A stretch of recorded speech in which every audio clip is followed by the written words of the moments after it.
আজকের ভিডিওটা খুবই গুরুত্বপূর্ণ, কারণ আজকের ভিডিওতে আমি আপনাদেরকে শেখাবো উইল কখন উড হয়ে যায়। ঠিক আছে? সো আপনি স্পিকিং করতে চাচ্ছেন অ্যান্ড উইল এবং উডের ব্যবহার জানেন না, তাহলে তো হবে না, অবশ্যই আপনাকে এটার ব্যবহার জানতে হবে। So let's get started. So দেখেন, আমি এক্সাম্পলের মাধ্যমে আপনাকে বোঝাবো।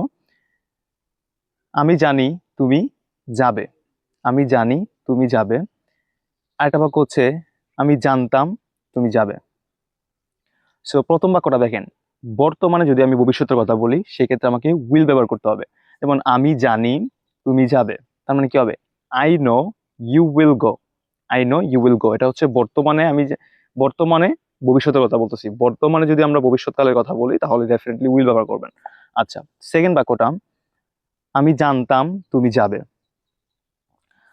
I knew you would go. I knew, এখন দেখেন এটা কিন্তু অতীতকাল। সো অতীতকালে যদি আমরা ভবিষ্যতের কথা বলি তাহলে সেক্ষেত্রে আমরা উইল না ব্যবহার করে উড ব্যবহার করব। যেমন I knew you would go.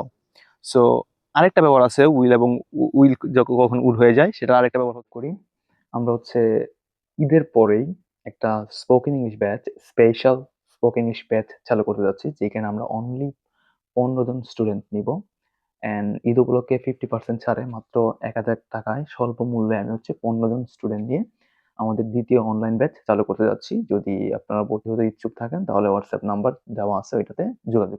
Direct থেকে যখন আমরা ইনডিরেক্ট করব, ঠিক আছে, তখনও কিন্তু আমরা উইলের জায়গায় উড ব্যবহার করব। যেমন আমি যদি বলি যে সে যাবে, হি উইল গো। একটা বাক্য হচ্ছে সে বলেছিল সে যাবে। হি said that he would go. দেখেন প্রথম বাক্যটা কিন্তু জাস্ট নর্মাল ফিউচার ছিল, হি উইল গো, সে যাবে। এখন এটাকে যদি আপনি ইনডিরেক্ট করেন তাহলে এরকম হবে যে হি said that, সে বলেছিল যে সে যাবে, হি উড গো। তো এটা হচ্ছে একটা নিয়ম, যখন আপনি ডিরেক্ট থেকে ইনডিরেক্ট করবেন তখন হচ্ছে আপনাকে উইলের জায়গায় উড ব্যবহার করতে হবে। ঠিক আছে? Simply understandable. আচ্ছা, উইল এবং উডের আরেকটা ব্যাপার হচ্ছে আমরা কিন্তু কোনো কন্ডিশনাল সেন্টেন্সেও কিন্তু উইল এবং উড ব্যবহার করে থাকি। ঠিক আছে? যদি আমি একটা বাক্য বলি যে if I am rich I will help the poor. যদি যদি আমি কি হই, ধনী হই, তাহলে আমি গরিবদেরকে সাহায্য করব। ঠিক আছে? সো আনরিয়েল ইমাজিনেশনের ক্ষেত্রে আমরা কিন্তু উইল না ব্যবহার করে উড ব্যবহার করি। যেমন if I were rich I would help the poor. যদি আমি ধনী হতাম, কিন্তু আমি কিন্তু ধনী না, এটা হচ্ছে একটা হাইপোথেটিক্যাল, কাল্পনিক, হ্যাঁ, কল্পনা, ইমাজিনেশন। এবং ইমাজিনারি কোনো সেন্টেন্স হইলে আমরা উড ব্যবহার করে থাকবো। দেখুন আমি কিন্তু ধনীও না, তো আমি গরিবদেরকে সাহায্য করছি না। ঠিক আছে?